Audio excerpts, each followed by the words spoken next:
এটা আমাদের বাড়ির রাজহাঁস। এইগুলো সব বড় হয়ে গেছে, এগুলো সব ছোট আছে এখনো। গরমের দিনে এরা পুকুর থেকে এসে রেস্ট নিচ্ছে।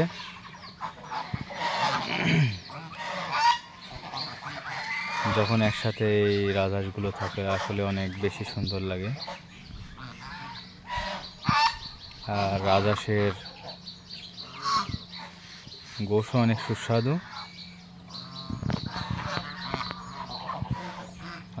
অনেকে হচ্ছে গ্রামে রাজহাঁস এরকম ফ্যামিলি পর্যায়ে চাষ করে মূলত বাড়িতে খাওয়ার জন্য। আমাদেরও উদ্দেশ্য মূলত বাড়িতে খাওয়ার জন্যই।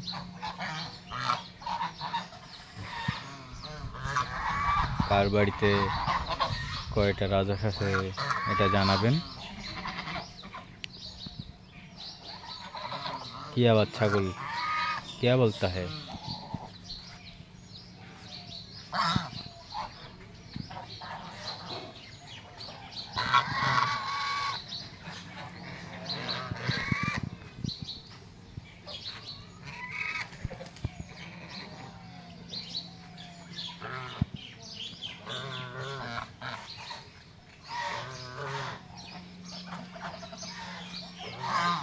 রাজহাঁসের গোশ অনেকের প্রিয়, আমার তো অনেক প্রিয়।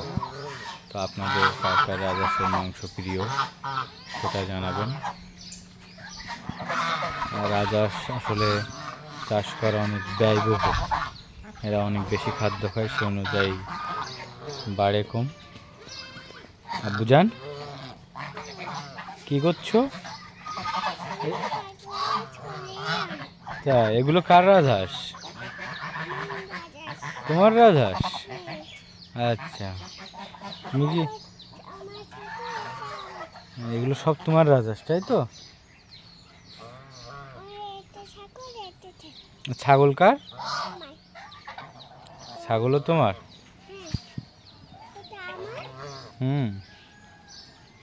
রাজহাঁসও তোমার? কি খাদ্য খাবি? কি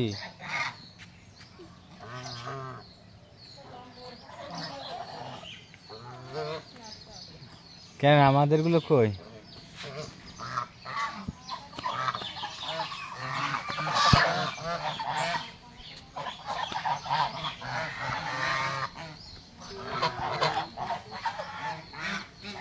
গ্রামের এই দৃশ্যগুলো দেখতে অনেকেরই ভালো লাগে। তো যাদের ভালো লাগে তারা লাইক করবেন, শেয়ার করবেন।